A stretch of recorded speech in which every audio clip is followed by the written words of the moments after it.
Lots of men prefer their sweatpants and casual wear to have real working flies like this pair, but the majority of present-day patterns are pull-on pants without that feature. So in this video, I'll show you how to add a fly to a pants pattern that was designed to be pull-on pants, like this one. This is a Lutterlow pattern.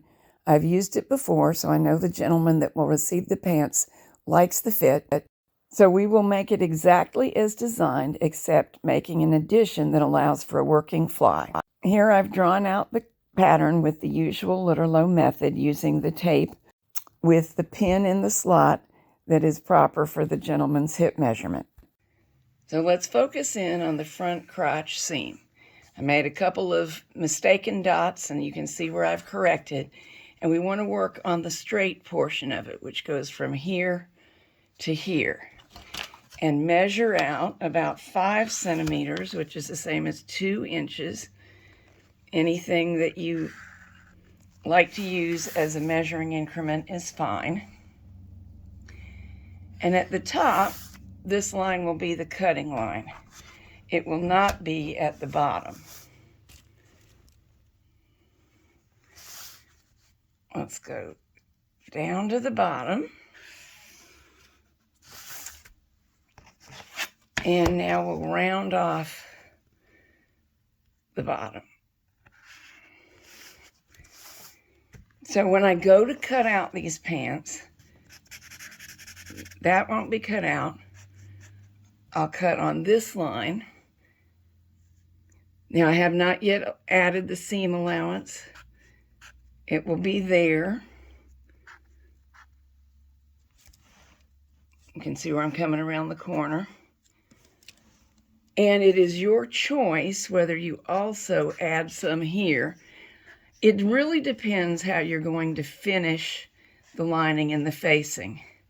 If you need a little bit of edge to turn under and stitch down to finish, you definitely need to add seam allowance, because 2 inches is a minimum, and that's all that we have drawn on so far. If you plan to serge around the edge, the line that I'm marking may give you enough room.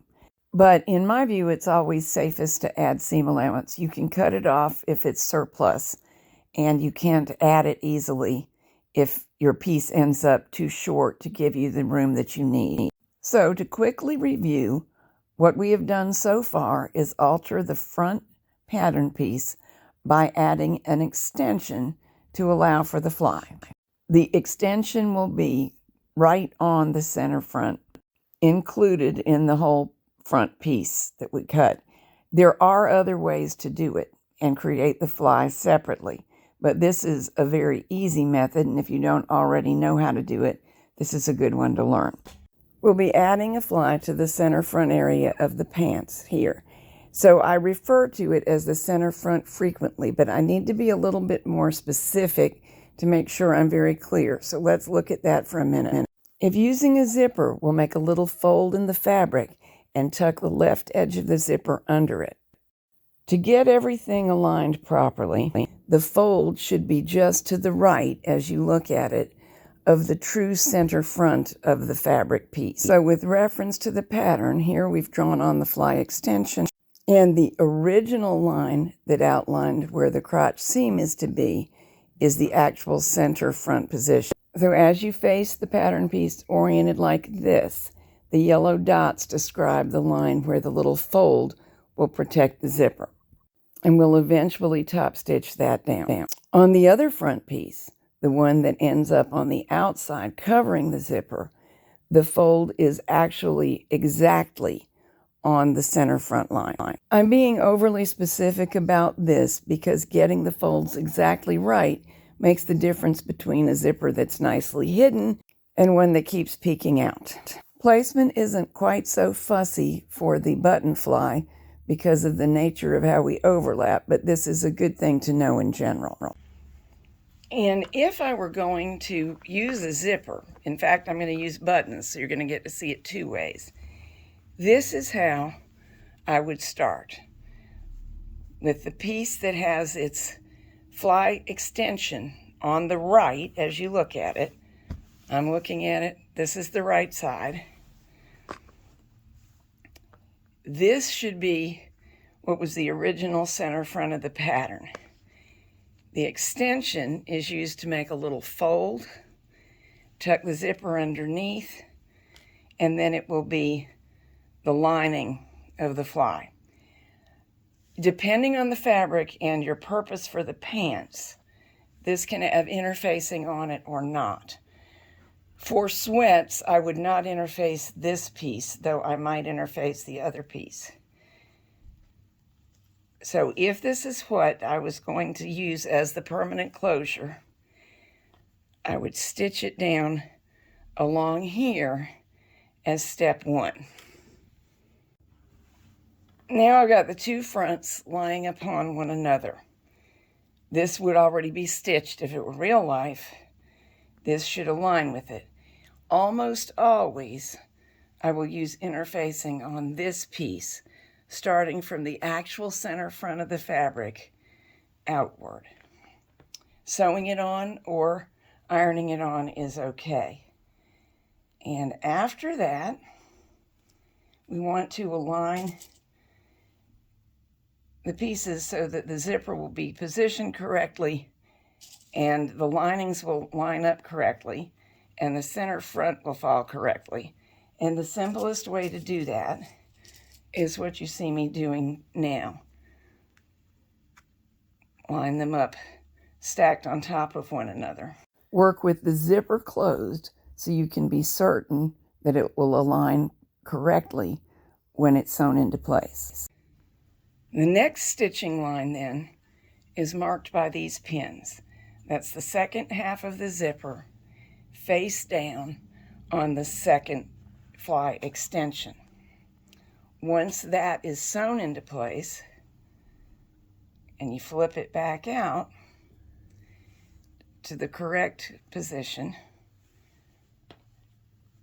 the fly is almost complete and this can be top stitched down.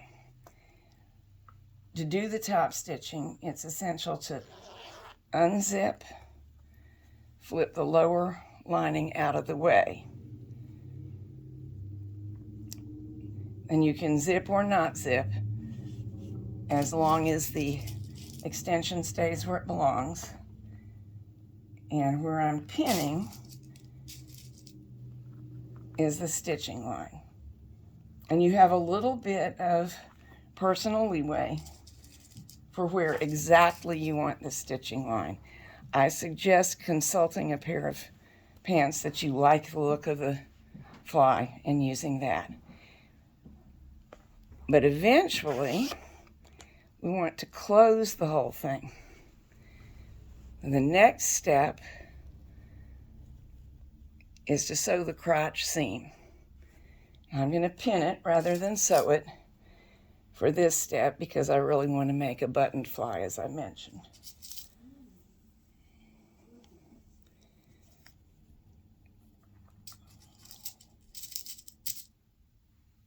So however much seam allowance you added to the pattern, that's what's used.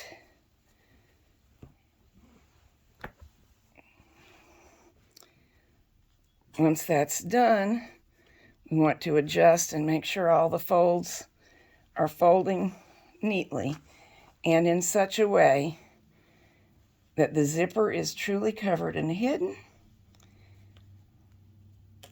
and the linings and the extensions form the zipper cover as well as the under extension and lay flat. So I did need to adjust a little bit.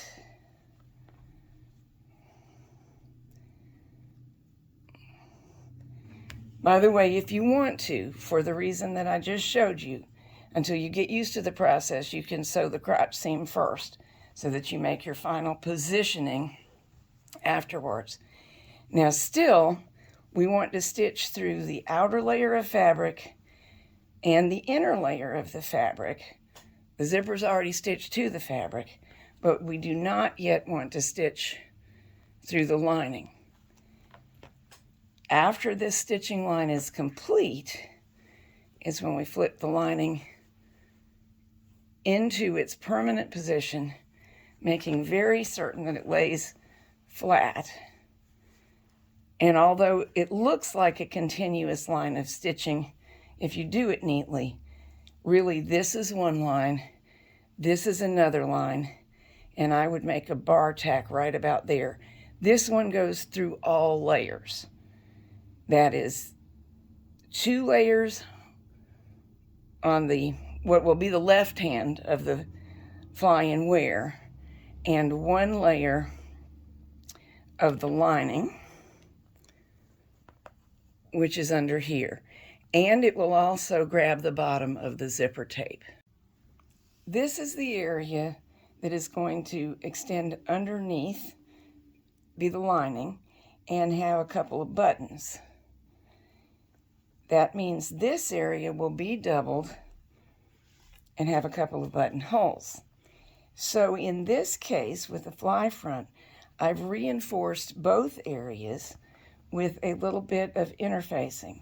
I didn't really want it to reach to the edges of the piece, which I would want for a more structured kind of pants. But with sweatpants, you're always trying to find the sweet spot between still nice and soft and making a sturdy fly. Because the interfacing doesn't really hold up to abrasion and washing if it's unprotected, I will now sew a lining piece onto the part that will remain extended and be the underlap. So that's my next step. I have sewn the crotch seam already. So let me get that lining piece on. Then we'll check and do a final adjustment and alignment. So this, and the buttonholes. But knowing what I know about this, it's a lot easier to get those buttonholes sewn if you do them ahead of some other things, just because we can get the pants opened out really wide right now. So I'm probably going to go ahead and do the buttonholes as step 1, sewing on, we'll call it the facing of the lining, the underlap, step 2, and then come back and check the alignment and pin down this business. The lining for the extension is pinned down, well, stitched down. With the buttonholes made, and I've cut openings in them, so I could reach through and mark the positions for the buttons with pins. And there's no reason not to go ahead and put those on now. Here we are, everything aligned nicely. The buttons button, everything lays flat.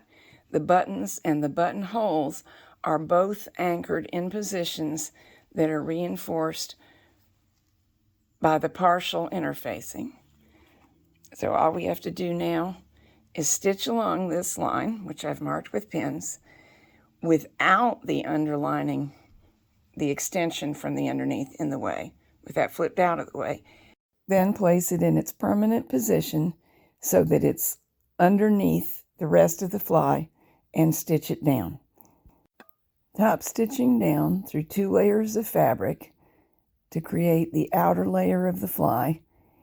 You can chalk this line if you have trouble eyeballing it, or you can use some aspect of the machine to sight along and guide it, which is what I've gotten used to doing. And just slowly make nice even top stitching down to nearly the bottom, but not all the way bottom of the fly. And don't back tack. Now button or zip the fly closed. Make sure that the very bottom piece is now under all the other layers so that we can stitch it into position. And this is optional, but I actually top stitch a tiny bit of the seam, well, really the fold of the outer layer of fabric. I find that the fly will lay much, much better with maybe 1/2 inch of stitching, helping that fold to understand its position in life. From there you can turn. I do back tack here. I want that very sturdy. Flip it around. Make sure that lining is all the way underneath where we need it to be, because now we want to stitch through all layers, and if there were a zipper present, the zipper tape would be there too. I can easily feel the layers under there with my fingertips and make my curve that way. If you have trouble with it due to texture of fabric or inexperience, chalk the line, because you can't really use pins very effectively here. Then when you meet the other stitching line, it's time to set up for bar tacking. All that is a very narrow zigzag stitch that's very close together.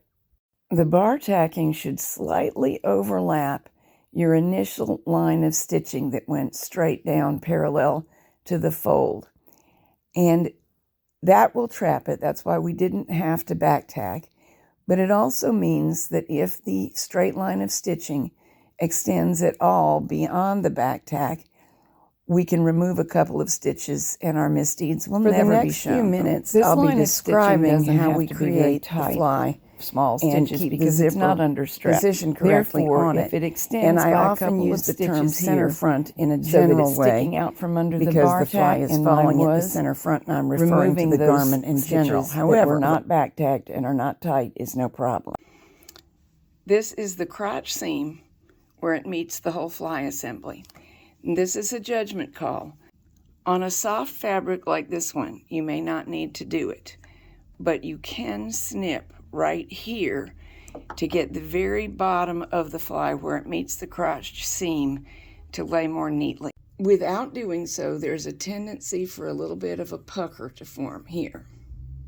Now here it is snipped, and I'll need to do a little cleaning up of threads and fuzzies.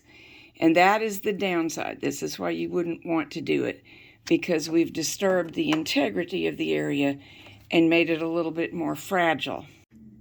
But the argument in favor is that it now hangs perfectly. I demonstrated on men's pants in a low pattern, but it works just as well on women's pants if you have a pull-on pattern of any brand that you would like to turn into a fly front pattern.